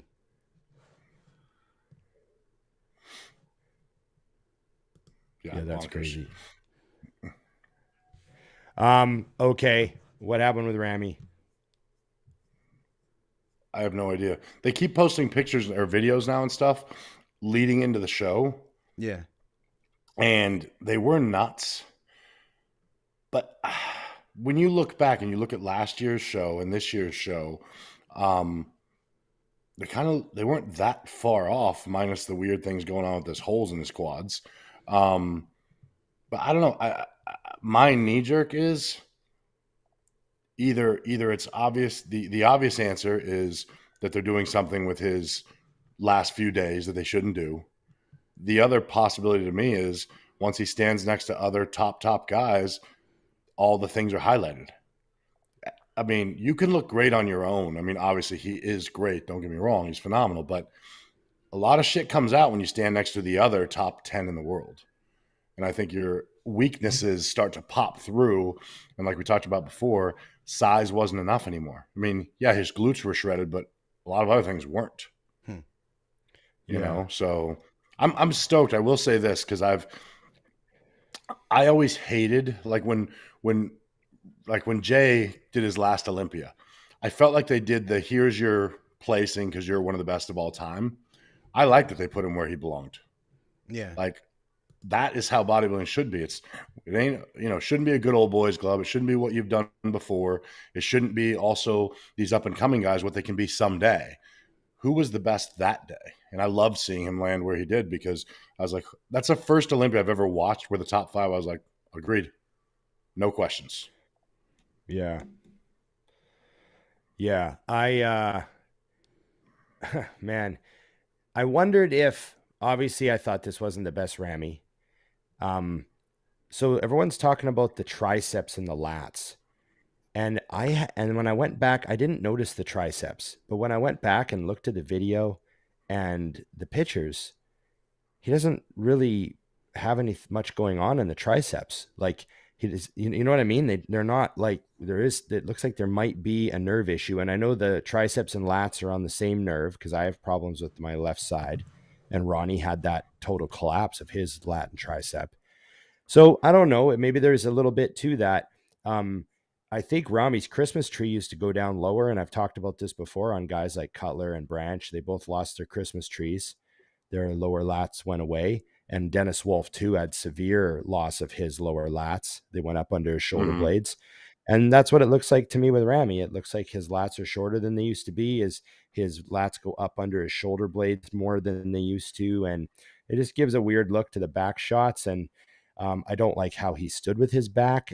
He didn't stand with his back lat, like, the back relaxed. He wasn't super open. He was kind of crunching it a bit. I don't know why he would do that. The back double, he wasn't like rolling back. He wasn't rolling his shoulders back. I don't know. It just looked like he wasn't doing what was best for his posing. And, man, I couldn't stop staring at the two dents in his legs. Like they got far more prominent and they were just distracting me. And I don't know what to say, but I also felt that, like they sort of made a decision too. Like, you know what? He won 2 years in a row with a lot of, like he doesn't have the most pleasing physique. Maybe they went to like the most pleasing physique, which was Hany, I thought. And I don't know. There was a lot of things about Ramy's physique I just didn't like this year, man. And I just thought, fuck, I don't want that to be the standard. You know what I mean? Agreed. I don't want people to look at that and go, that's the best bodybuilder in the world. Because there's so many things that just aren't right there at this point. That's just my thoughts. That's what's nice, though, is the top 3 could all be the standard, and I'd be excited. Yeah. I don't have a problem with any of those guys, which is great to see because the gap, I do feel like you were saying earlier, Ron, the gap in quality isn't as big as it used to be. Like there's not a walk away where you go from 5th to 6th. You know what I mean? Yeah. We're here right now. And even people chatting on the side, commenting, like they're disagreeing on where Samson was, where Hunter was, where all these guys were. And that's a great sign that bodybuilding is exciting. I mean, we went to the show and, Ron and we talked about it and I had my hopes that it was going to be Hany, Derek. And it went that way, but I wouldn't have thought it was bullshit if it didn't, and that's a sign that bodybuilding is in a great spot, that if anyone in the top 3 would have won, I'd be like, okay, you see it a little different than me. I mean, it's important for everyone to remember that it is an opinion at the end of the day. And I would have had no issue with any of those guys winning. Yeah, I agree. It was an exciting show. Yeah. Yeah. Hany's Mr. Olympia. Crazy. What a weekend for Hany Rambod. No kidding. He had quite no shit, up. Right? You know what I mean? That was quite the stock. Just and you got to give the guy again. credit. Yeah, I saw the one post. Get ready for the coach jumping. Yep. It was like, you know what I mean? But you do have to give credit where credit is due. So whether you agree with how Hany, diets people or not, or whatever, you have to give him credit. Not even at this level. I say this a bunch. It's not even really about the diet with these guys. It's about the mental game and, that sort of like crazy support system thing. And you got to give Hany credit because clearly he's delivering with all like high level guys at 3 at a time on a weekend like the Olympia weekend. You know, you listen to Derek talk about his experience, you listen to, you know, what Hady says about Hany, and then you listen to what Bumstead says about Hany, and it sounds like he lived with all 3 of them. Right. You know what I mean? Like they're talking about how he was there every minute of the prep and like so into it and delivering on all the, like whenever there was a need and, you know, so much attention and care and detail and all that sort of stuff. And you're just like, oh, you got to hand it to a guy, man. He delivered. He did his fucking job, you know? Yep. So yeah, I just wanted to make sure to say that. I know a lot of these top, these kind of, you know, guys that coach these top pros get a lot of like, you know, hate and stuff, but you just gotta Lee Priest. Throw it up. I love you, Lee. I love you, Lee. You're kind of right. With guys like these genetics. Yeah. I love it. So he does that. Yes, bring us down to earth, Lee. Bring us back to earth. Yeah. No. And he does have a point. That's why I say it's not about the diet with these guys. You know what I mean? It's not about how many ounces of potato did Chris eat. Yeah. It's you know, I think managing these guys is like, you know, just, you know, that whole mental approach thing is a bigger deal than, you know, how many milligrams of Anavar to take, you know? Yeah. Yeah. The answer is obviously 200. A day, every day, forever. TRT, Dusty. Yeah, obviously. Right. TRT plus. And it's ART. It's Anavar replacement therapy. Yes. I'm on Anavar replacement therapy. Okay. Well, we did it. Okay. We did it. We got the Olympia covered like a lot of pieces of that too. That was good. I'm proud of you guys. And we only left out like 10 that I can think of, so it's good. Yeah. Solid. Best ever. Now here, what's your highlight of the weekend, Dusty? Well, aside from Drea, the highlight of the weekend actually would be getting Jamie the Giant one more bad habit. Now I got him smoking cigars. Oh, God. Last trip it was weed. This trip it's cigars. Changing the man's life. It's what I do. Did his wife give you any dirty looks at all? His wife actually loves hanging out. I think she needs a little inappropriate person just chirping every now and then so she can remember that there are like slower people in the world, and she kind of feels bad for me. You know what I mean? Yeah. So that was definitely a highlight. That's why I filmed it and posted it. It was a special moment. You know, I was like, I got to get this one. My little boy's growing up. I couldn't post the weed smoking one because I didn't film it. This one I got. Yes. And so how about my highlight of the weekend was all the good food I ate. I ate nothing but restaurant meals, you know, 4 restaurant meals a day, no fucks, just ate whatever I wanted. It was fantastic. It was really great. And remember when I said Vegas was underrated? Yes. Remember that last show I said Vegas was underrated? I will admit I was just trying to be positive. Okay. I was just trying to plant positive stuff in my head because I was about to go to Vegas. Right. I once again realized that Vegas is very overrated. Yeah. If you've been there for a few days, you change your mind. However, I had great food. I just got lucky. Every meal was awesome. I miss it desperately. I cooked, you know, my own meals when I got home, and I'm like, fuck, this just ain't what it was in the weekend. Yeah. And that was my highlight. I think I had chicken parm 3 times in one day. Yeah. You had that when we went out. You had you and Braden both. You guys had that. It looked good. Yeah. Did you get it from that same place all 3 times? Yeah. 3 times in a 24-hour period. That's what we'll say. 3 times in a 24-hour period. It's a lot of food. Counts. Feeling pretty full there. Did you guys go to the gym at all while you're there, or just straight to the booth? I only trained once. I trained. Yeah, Dusty didn't even train because he showed up late Thursday. Okay. Yeah. But I was there Wednesday, so I went and trained at Powerhouse actually because Emily had a shoot with the Better Bodies Gasp crew at Powerhouse, so we went there for a workout, and it was pretty crowded, man. It was pretty crowded. I was glad I was just doing chest and biceps because I got a couple of chest machines and managed to get the fuck out of there without, you know, taking 2 hours to train. So, but it was good. Branch was in there going hard, you know, amongst the tourists, you know. So it was a good time. And I had a bunch of guys too. They all came up, said, we listened to the show. Let's get a photo, that sort of shit. So it was a good time. That's cool. You know, Hyde was there, came over, let me train without paying, you know. Yeah. It's a plus. Nice to have a guy on the inside. Shouldn't have said that on loud. Iris is going to be pissed. Yeah. Oh, yeah. You'll have to sleep Delete on the that couch. part on the live episode. Yeah, no problem. Done. I love Vert Real. He says, who sniffs coke in Vegas stays in Vegas. Yeah. I wouldn't know. Just walking the path. I would say my highlight was getting to meet listeners. That was the coolest part. When we came out to the booth on Saturday, we were just going to come from like noon to 1 and, you know, and meet some people. That's what I figured, and try to scream over the music to talk. And we ended up staying there till like all day, till like you guys left. Yeah. And it was you guys like, were there after we left. Yeah. And You were.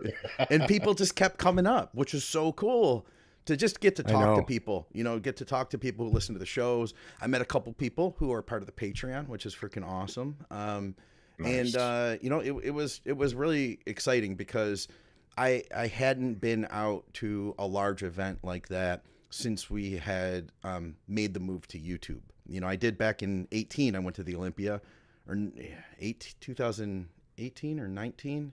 I can't even remember now. But it was that first year, the year that Brandon won. But anyway, yeah, my brain's can't remember the numbers now. But it was like we literally just launched, and it was just in its infancy. And now getting to meet everybody again, because like then the pandemic hit and stuff, and the show's grown a lot. So it was cool. Like there were so many people that were like touched by our programs, and so many people that were excited, and it was cool to see people interacting with you guys. It was just a lot of fun. That was definitely my highlight. And I got to meet my friend Vigorous Steve. So Steve and I hung out like a bunch of times all through the weekend. He came over to the booth with us and met people. And you know what? This was his first time in the US, and he was just like totally excited to be there. You know, after people have been there for a while, they can kind of get people. You've met people who are like jaded, and they're like, "Oh man, you know, this is going on over here, and these people suck." And he was just like, "Oh my god," he like did everything. You know, he went to like Phil Heath's cigar party and got into Flex Lewis's after party. He's got pictures with, you know, all the winners, and just like he loved every minute of it. And he got to meet a bunch of people too. You know, so yeah, I it was cool talking to him. Yeah, he's a cool guy. It was cool talking to him because I didn't realize who he was at first. Okay. I was just chatting with this dude. It was all good. He's like, "Oh, Steve. Oh, yeah, Steve. Good to meet you." You know what I mean? Yeah. And then I realized, I'm like, "Oh, yeah, that's the dude." So it was pretty cool, you know, which is good because I got to meet him. I got to meet him without knowing that was the dude. Oh, you know? yeah. So that was like, you know, you get a real like organic conversation with somebody where you're not like expecting anything of them or anything. So it kind of makes it better in a way. Yeah. So yeah, he was a cool guy. I talked to him for quite a while, and you know, seeing everybody come by to visit and ask about the show and take pictures. And I also met like a bunch of fans of Mutant on a Mission, you know, people that love that show, and a bunch of the equipment guys. Yeah. And the one dude I was actually going to help me because he was like, "Where are you going?" And I was like, "Well, I got this list of gyms," and I showed him the list, and he goes, "Oh, I've literally dealt with all these guys. I know all these guys. I've bought and sold equipment to all these guys." Yeah. And I'm like, "Oh," I'm like, "You can help me out because I need to know like who's going to want to be on camera, like who's a cool guy that I can talk to, and like." And he's like, "Oh yeah, sure." And so I'm going to make him like unofficial producer of the show with me. I can run gyms by him and get his recommendations. Nice. So little help on the inside, you know. You want those episodes to be entertaining, Dusty. Yeah. You know, it's magical. It's very key.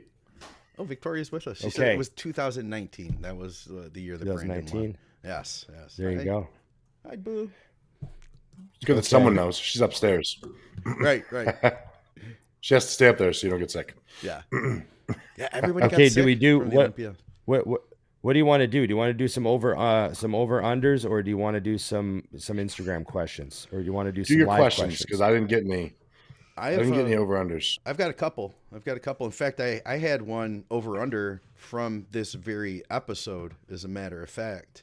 Get it. It was I don't have it here, but I remember what it was because all of the saved questions are gone since everything rebooted.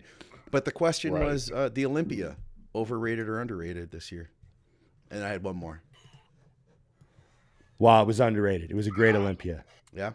Great Olympia. Yeah, all the classes were just fucking awesome. It was awesome Olympia. I was very happy. you know. I was going to add the Expo too. The fans were awesome. Like as you know, Scott, like we were stopping traffic in the aisleway. They had to actually ask us to somehow magically pull people into our booth. I'm like, what do you want me to do? Yeah. They were came like, by. You're Can you guys clogging the control your aisle. lineup? Is there any way you can do this? I was like, No. what do you want me to do? That's good. I like There's hearing nowhere that. for them to I told stand, the one person said, "Hey, I need you to control this line," and I looked at her and I said, "I don't even work here." Good move. I I like said, that. I'm a sponsored athlete. I'm Yeah. a sponsored athlete. I have nothing to do with this booth.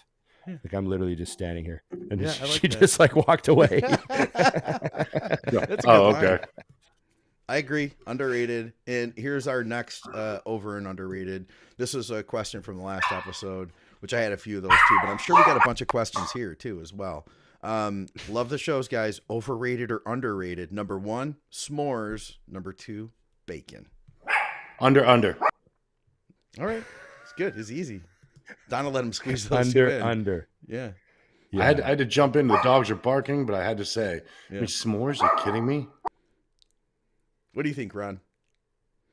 Wow, they're both fantastic. I'll go under with Dusty. But are you speaking about your version of bacon or our version of bacon? Because those are two very different things. No, I'm thinking about bacon, but I like it extra crispy though. Okay. If it's like Agreed. not Agreed. extra crispy, but crispy. Yeah. Yeah, it's got to be crispy and it's underrated. If it's like greasy floppy bacon, Yeah. terribly overrated. Yeah. Terribly. That's Put not that a shit thing. out of my face. I want you to fry it till Absolutely. most of the fat's gone. Like, you know, So there's like some Makes a difference. cancer So in this- it. You know, a little So cancer in Scott, it.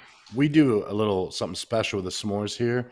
Nikki actually takes a s'mores and then puts a chocolate chip cookie over it Okay. and then bakes it like a cookie. So I have a Ooh. chocolate chip cookie s'mores cookie. Ooh, I like that. Yeah, it's emotional. Lee- How There were, many there were units Lee tears the Priest- first time. How many units of insulin do you use with Lee, that? Lee Priest is saying s'mores are overrated. They go good with cock. S'mores are gay.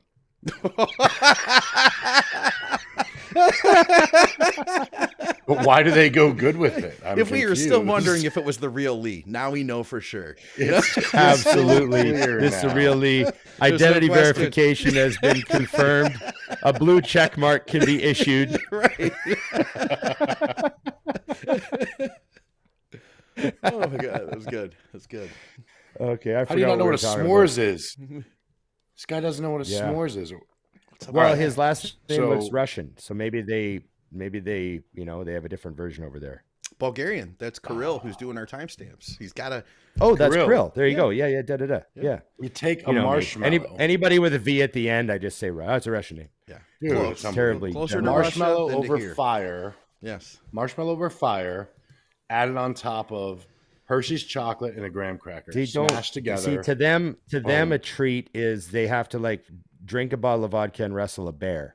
Yeah, that's a treat. That's a they Friday don't really night. roast s'mores. Yeah. That's what they do around campfires. Well, you have to do it afterwards. Okay. What about if we ask our people too, everybody watching, if you guys want to throw any overrated, underrateds in, then we might be able to take them. How about that? we might be able to You take them? absolutely could. That's what, Okay. This is the way Dusty does things. Just turn the work over to others, right? Exactly. I'm learning. Smart. I'm I love learning. smart. Finally, you're taking a lot of work this way. Did you have some stuff, Ron? Peanut butter to that page. That's an interesting idea. Yeah. Ooh, that could be good. Okay. You can never. Peanut butter is always welcome. First, you take the. All right, I'm following this person. Oh, I gotcha. I wasn't following the humor. Okay, sorry. I'm reading, and no one else knows what I'm reading. Till that happens, Ron, do you have any other questions? You had some stuff? Yeah, I have some stuff. All right. Well, it's funny. I got several questions. What do you think they need to do about the schedule? But we don't need to talk about that because we already kind of addressed it. But the fact that multiple people ask that question means that they have to address it. You know what I mean? Like it needs some fixing. Okay. Those shows were long. They ran long. Yeah. Okay.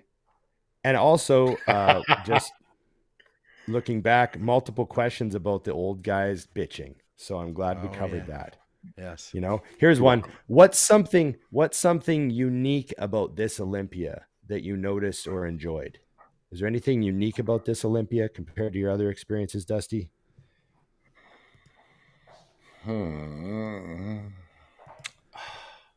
mean, all the Olympias are a little bit different, to be honest with you. But I would say the most unique part of this Olympia was that I truly did not know who was going to win going into it. There you go. In the open. Yeah. Every other class, I kind of had an idea. So the open, I really wasn't sure. And like I said earlier, it would have been okay to go other ways. So yeah, the Olympia, that's what made this one special. I mean, I really enjoyed the Jay Ronnie show for a few years. But it's a lot more fun when you really don't know what could happen. Yeah. Yeah. Yeah. Like I said, when they called Ramy fifth, the whole environment in there changed because everyone realized they were like, oh shit, we're going to see something's about to go down. Yeah. You know what I mean?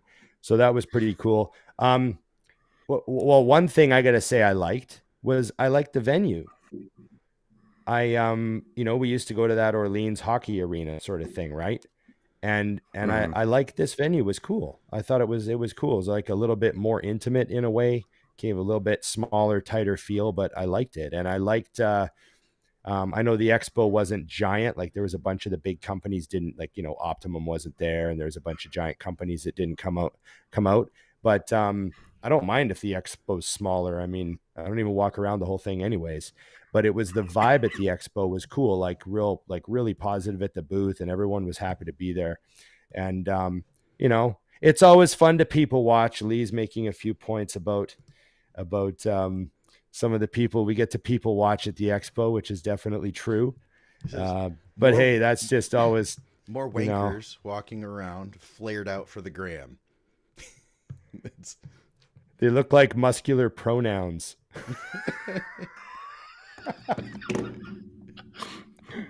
Semi-muscular. Oh, you gotta love Lee. Basically Lee was on this show, but it was just all through text message. We have had two guests now, two pro guests. Yeah. Two legends. We'll be like, it's just bodybuilding with Lee Priest and Natalia Coelho.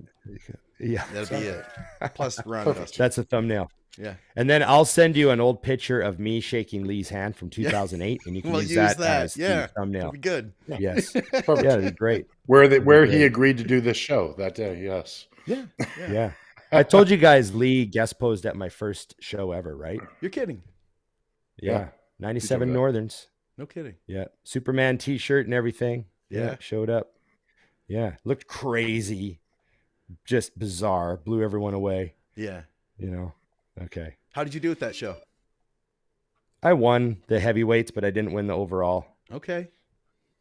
Yeah, so that was I needed more tan. And you took years off after that, right? Didn't you compete and then take a bunch of time off? No.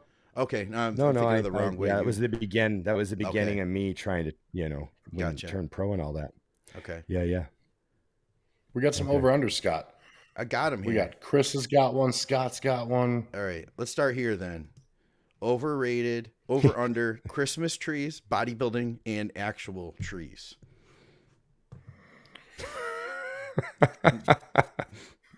The actual tree to me is underrated because it does make the whole thing. Like I don't put anything else up in my house. But, I have that thing running all the time. Could burn the house down. I'd never turn it off. But it looks good, Yeah. And I don't have to do anything with putting it up or taking it down, which makes it a win. See, yeah. The bodybuilding Christmas tree is underrated. I think I always focus on that area with people. And I love seeing them. And then actual Christmas trees, also underrated. I'm not like a big festive like necessity guy. And I don't, insist that my house be decorated like crazy or anything, but we do put a tree up. So you have one there's up something now. nice Likewise. about. Yeah, actually, we dug it out. We dug it out to put it up. So we're gonna put it up for a couple of weeks. Oh, there, hey, look at that. She's officially going to be on the screen. We have to. Last 5 minute crew. Done. Just her and Lee, not us at all. Yeah, it's perfect. All right, what else we got for Scott? Plus, if you have a Christmas tree, then you watch the stuff accumulate underneath it coming into Christmas, and it's very exciting. Yeah, you know. What is haggis? Oh, haggis that's is Scottish cuisine. Yeah. And all Scottish cuisine is based on a dare. It's disgusting. It's based on a dare. Yeah. Well, it's based on a dare and poverty. Yeah. Poverty plus dares equals Scottish cuisine, right? It's actually accurate. There's some desperation in there. Is it sort testicles or something? Is it? Probably. It's all the other parts of the animal. It's the shit that's left over. It's whatever you take off everything. a It's carcass. not. Okay. Oh man. Yeah. And then of course they have to remove all flavor and spices and any sort of, anything like that. It's all based on self-deprivation and punishment. So is that overrated? Actually use it as a torture technique. Yeah. Over. I don't think anybody rates it. No one rates it at all. Oh, okay. Wow. It's overrated and it's still rated as shit. There you go.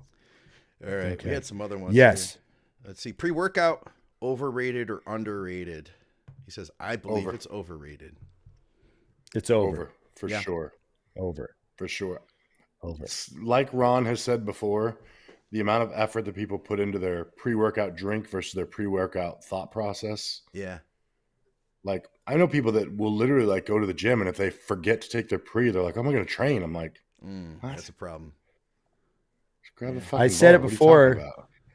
You're here. Here's I got one for you. I have a song lyric for you. There's a Pantera song lyric, and it goes, "The releasing of anger can better any medicine under the sun." And that is a perfect metaphor for mental attitude versus your pre-workout. You get psyched up, put on some metal, all you need is have a little bit of coffee if you need some caffeine. But if you just put on some fucking good music that gets you cranked and fucking ready to run through a wall, that's more than any new formula, any berry flavored formula will do for you. Outside of meth. Yeah. Meth overrides good metal. Yes. So Lee says that sheepskin. Haggis is sheep stomach. Yeah, it's a sheep stomach. It's stuffed. It's like meat and everything. I'm not sure what else they put in there. Oh, that doesn't sound good to me. No. Well, hey, it's kind of like a giant sausage in a way. You know the deal. New Year's resolutions, overrated or underrated? We've done this one before. Yeah, way overrated. It's overrated because most people won't follow through on them. Anything you set a decision to change your life is great, but the resolution side, overrated by a mile. All right. Beards.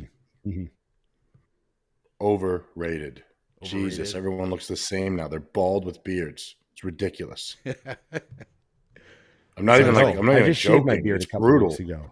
I walk around and I'm like, I got to do something. I look like everybody else, I was especially at in bodybuilding. Let me guess, you got tattoos, a beard, and a bald head. Shocking. You're so original. I kept walking up to people. I was like, Dusty?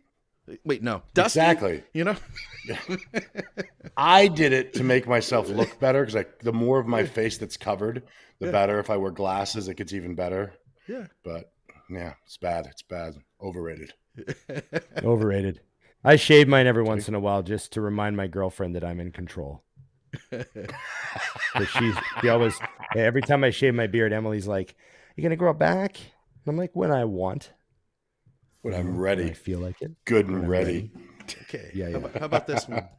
Over or under the bicep vein or the delt striations? The bicep vein is underrated. People give you a lot of credit for being in shape when you got a good bicep vein going. I know all about that. I got some vascular arms, so people still say "Oh man, you still shredded." Yeah. Vascularity does do a thing. Scott, these are accurately rated. Oh, this is a first. You made history today. No, what's funny is because all kidding We aside, converted Dusty. I guess they're underrated, but they don't even matter. I'm like, because to me, you should have both. If you're in shape, you have both. So it's it is what it is. If you're in shape, when you're getting ready for your show in that last couple of weeks, you have to hunt between the veins when you're looking to do a shot. Oh yeah, your shoulder. which is nice because you can see need to them. find that spot where you're not. And then you think to yourself, you're like, "What the fuck have I been just going through in the off season?" Right, because they're there. They're still all there. That shit in there. I just didn't know it was there. Blind stabs. Yeah. How about overrated or underrated the New Year's crowd at the gym? I know what Ron wants. Yeah, that's Underrated. true. Yeah. Yeah, I wouldn't mind a little wants New them all Year's to rush. stay. Yeah. Yeah. You know. I think it's Little New I Year's think it's rush would great help. actually, because people are coming in Yeah. to hopefully better themselves. The idea is hopefully they're got some guidance to follow through correctly. You know, because Yeah. it is sad. Like we used to have in the supplement stores too. We'd have a 20% increase on January 2nd every year. Mm. And it would drop off by April because most of them would disappear. You know, Yeah. I'd like that 20% to stay and then get another 20% next year, another 20% next year, and just need a bigger gym. I'd be good with that. Also, I always looked at it this way when I used to train by myself all those years. I'd say every New Year's, there's the chance that I might get a new person I can train to spot me. Because I would just Very be, valid. I just, you know, I was always like relying on the community around me to spot me on all my big sets. You know, I had a handful of guys. I'd be like, I can get another guy in here that I can like Yeah. take under my wing and show how to do a proper forced rep, you know, that sort of shit. Yeah. That's key. It's So key. you got to stay positive. Got to stay positive, everybody. Why Okay. Orlando and not Vegas for the Olympia? Why is that happening, guys? Couldn't book it. Yeah. Yeah. It'll be back to Vegas in 2024. And Yeah. it should stay there Yeah, that's what permanently. they were saying. Yeah, Yeah. hopefully. Yep. But this is my chance to go to Disney World and go to the giant Star Wars thing they have, which is gonna Speaking be of awesome. overrated, Disney World. Oh, I don't know, man. The Disney World, Universal Studios stuff. We're gonna have to go a couple days. I got to see it. I know I'm gonna love it. You know, might be one of those things you only go to once, but I can't wait. I'm gonna just act like a big kid. I'm gonna get a fucking Star Wars T-shirt and buy a fucking lightsaber and walk around with a Diet Coke. And Emily's gonna have to put up with it. She ain't Be a going. good time. She's like, you buy the lightsaber. She's leaving. She's like, you're on your own, dude. You are on your own. No. It'll be fun. We're gonna have a good time. How about I said we can do whatever she wants the next day. Maybe we go to the Lion King exhibit. I don't know. There you I go. don't know how it works. I But gotta that look it day, One day. I get one day at Star Wars. Did you guys Okay. have a favorite restaurant in Vegas from Carolyn? Cheesecake We Factory. got to meet her, by the way. She was at the booth. cheesecake. Yeah. Yeah. Oh, I love Cheesecake Factory. It's And good. I'll always think of it as a Vegas restaurant, even though I know it's all over the country. Yeah. Because that used to be the thing, was we would go to the Olympia like back in 2002, 3, 4, 5. That was the big stop you had to make. Like we got to go to the Cheesecake Factory at least once. Yeah. Like, so you'd go to the Olympia, but there's one night or day in there where you had to like get over to Caesars to get to the Cheesecake Factory. And now, of course, they're everywhere in the States and we eat at them all the time when we travel. But I love that restaurant. I love that giant fucking menu. And yeah, I'm looking forward to it every time I go. You can't go wrong with Cheesecake Factory. I know. It was across the street from my old condo, so I literally ate there like 4 nights a week. It was just easy. I would literally call them and just put in my order and they'd bring it out to the truck, straight back up, good to go, you know, very solid. I can't remember where the hell we went. We went to like a nice restaurant that they have also in Scottsdale I've been to before, but my brain isn't working. So nothing shocking there, but yeah. So it's like a Mexican elevated style restaurant. It was good. Right. But There's so we went many to good David spots Blaine in that Vegas, night, and that obviously. was amazing. Yeah, Vegas is hard to beat for restaurants. You know, So you got to food. give us give us the 2-minute David Blaine review.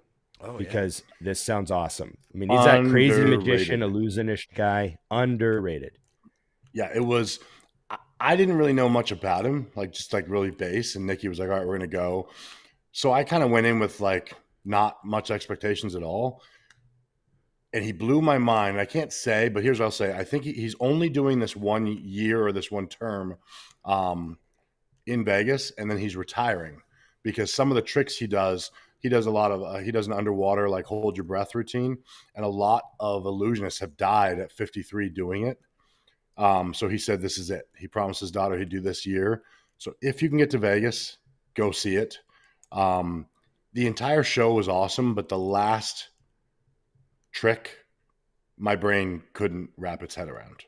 Like you walked out and you're just like, because you can't even come up with like, how did you, I know how you could possibly have tricked me with that. You know what I mean? So I can't really go into depth because I'll ruin it for the people who want to see, but it was 300 and something a seat because I like to sit close. And if it was double, it would have been worth it. It was awesome. Yeah. Go see it. Yeah. For sure. I also didn't know that he had made so much money doing this shit. He's worth $40 million. I was impressed. Wow. I always Google what people's net worth is because I think it's fascinating. I'm like, how much do you make doing this shit? I was like, yeah. You're doing rather well. Good to know. When he was on Rogan and he had Rogan stick that fucking ice pick through his bicep, wasn't it through his bicep? Oh, Did that on What did he stage, do on Rogan? Yeah. Yeah, he did one of those on Rogan, or it was through his hand. I can't remember what he did. But that was like crazy because you could tell Joe was actually sticking it through his fucking hand or whatever. Like Joe was grossed out, couldn't believe he was pushing it through. Like you could see the skin on the other side, like Literally bothered. Fucking yeah. That's yeah, crazy. really, really bizarre shit. So there's something going on with that dude. He's on another level. Like I don't know what's going on there. I'm sure Dusty has the same thought in his head when you leave that show. So it was nuts. I wish I would have told everyone. Like I didn't realize, or I would have like drug everyone to come with me, because I went to that Right. instead of prejudging. I was like, Yeah. I've seen prejudging. I haven't seen this. Let's go. And it was okay. worth it. Okay. What about you, Okay. Scott? You got one more? Obviously, you enjoyed. Oh, Scott hasn't answered. We Where'd ate a you lot eat? of food. Oh yeah, Scott has an answer. We ate a lot of food, and we went out to eat a lot. Every time I've stayed in Vegas, I haven't stayed down on the Strip. That was the first time, which it was a cool experience. I stayed like in I've always had a car. I've stayed in Airbnbs. I've stayed over like in the Fremont area in like the little, the old hotels, just because it reminds me of Casino, the movie, Right. But that was my first time staying on the Strip, which there's no, we didn't have anywhere to cook in our place. So there was a lot of going out to eat. I realized just how terrible Denny's is again. I knew that already. And I was like, but it's been years. It'll be better. And then I'm like taking these hash browns and wrapping them up in a napkin, like squeezing all this grease out of them. So there's that. The one thing I didn't eat there that I really wish I would have been what was that? The Gordon Ramsay burger place. Everybody told me that. It's not that good. No, It's not that good. really? It's mid. It's mid. Overrated. Really? I was so disappointed. I went there years ago. It was fine. Yeah. But it wasn't off the charts. Better burgers. Ron would hate it because they put shit on the burgers. Probably white sauces. Probably lettuce. Those sick fucks. Oh yeah. Ron wouldn't like. Sorry, I that. don't want to get you offended. Yeah, did you see the look on his face? Okay. Ron was like absolutely disgusted. He was just like Oh, that's disgusted. right. What did you think of that burger, Revolted. Dusty, at that place, that Yardbird place we went? It was solid. It wasn't like I wouldn't write home about it, but it was good. It was a good burger. Yeah, I like that burger. I went to Toca, by the way. I forgot the name of it. Toca Madeira. So a lot of people have been there. They have one in LA, one in Scottsdale, one there. Yeah. Solid little joint. But It's Okay. expensive. Yeah. Ron would not approve of the total when you leave there. Oh yeah. There's not enough food for the price. I know Ron, he's not cheap, but he definitely wants to make sure that it's all working out in the end, Yeah. So- There's a reasonableness that I don't appreciate being discarded. Yes. Yeah, You we know went what I mean? we went above 300, Ron, for two of us. Yeah. Ooh. Yeah. It's a lot of. See, Yeah. Ron's out. Yeah, Yeah. but it was good. It was good.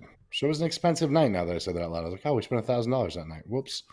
Oh, and then the drinks at David Blaine though were even better. I bought 2 drinks and a water, Yeah. and I was like, "Okay, cool." And the guy's like, "96." I'm like, You're what? "96 what?" It was 96? $96 For 2 drinks for and 2 water. drinks, obviously, Sure. and a small. So the water. Harvey is done with this show. That water. How much was a water if that was $96? Like 20? The water was $3. $8. The 2 drinks were like 45 each. Yeah. Oh my Yeah, God. they and then you the guy was great, the bartender. So I hit him with a fat tip on top of it. Yeah. Now you're tipping percentage now Yeah. because that's how I roll. And I was like, I really feel like I should tip this on the normal rate, but okay, here's your 20%. Was he Here's your 18 pouring bucks. Did he pour you He like did a heavy quad I watched the pour. premium? I watched the pour. shots? It was a solid I watched the pour. And he pour. knew I watched bodybuilding. the pour. He did one of these, where you're pouring, and then he kind of Then like you go talked to you for a second. Yeah. He just talked to me about the show, and then it was like, oh fuck, I forgot what I was doing. You're like, So, all right, yeah, you get the 20. solid. It was definitely worth $20. I mean, it was 60, but it was worth 20, so it was awesome. Yeah. Was it enough to impair you? Did you feel impaired? Because for $96, I need to be very impaired. Yeah, Like, I was hoping that someone would need to carry me out. By the way, I saw Mike there. Mike Van Wyck was at that show too. Oh, no kidding. Oh, okay. Yeah. Yeah. Did you get to he talk to him or went you just saw him? No, he was like a couple rows back and on an aisle, and I was like, I'm stuck here. I had like 3 people. I don't walk over because I always think it's funny. Like people do that to you sometimes. I would never walk up to them and be like, "Hey, Ron," and they're like, "Hey," and I'm like, "I got nothing else I need to say to you right now." That I'm awkward. Yeah. We're about to watch a show. I was like, "Oh, there's Mike." That was it. Nobody told me to turn up my volume this whole time, and it's over now. But there's that. So, oh well. Yeah, we yeah. finally had somebody.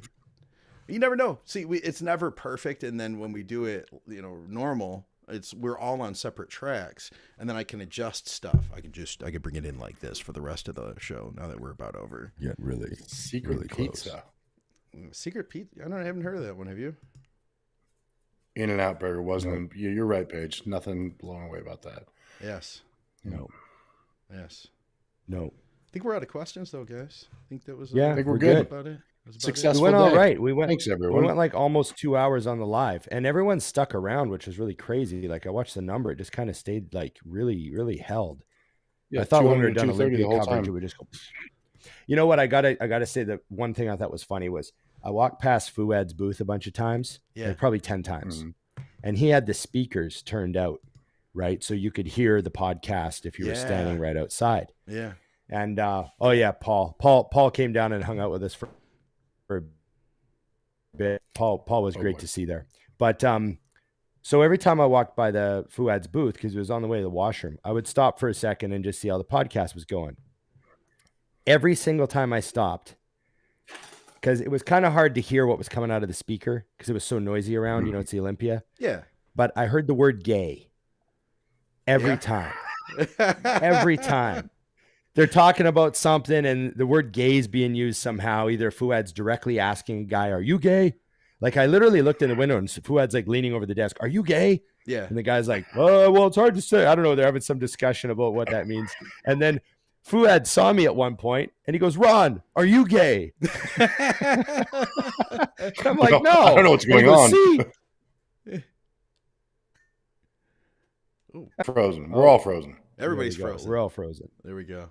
There we go. I rode home. I have no idea the context of any of the conversation. I just know that they were talking about being gay an awful lot. I Yeah. think it was.